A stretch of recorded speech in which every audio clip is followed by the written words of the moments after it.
Hi, my name is Tom from Garmin's product support team, and today I'll demonstrate how to use the radar features of the Approach G80.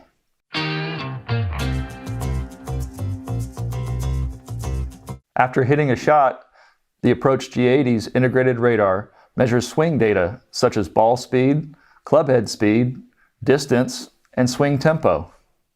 So let's take a look at the 5 modes of play on the Approach G80. Playing a round of golf, warm-up, tempo training, target practice, and virtual round. Playing a round of golf, pressing the radar button on the side of the Approach G80 will allow golfers to view radar-related data after hitting their next shot.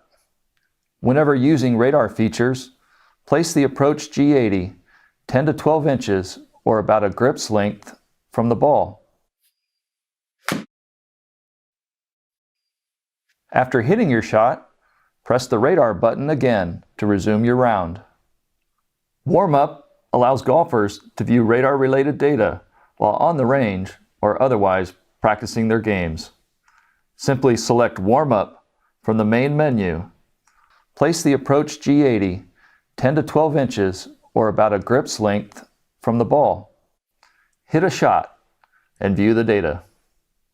The next feature we'll discuss is tempo training. From the main menu, select Tempo Training to work on your swing's tempo. First, select the swing tempo that best aligns with your golf swing.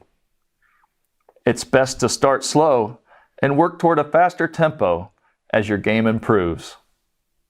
While in the tempo training mode, you can use audible tempo tones to help time your backswing and downswing.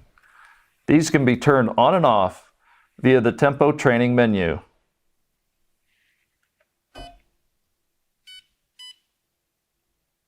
The next feature that we'll discuss is target practice.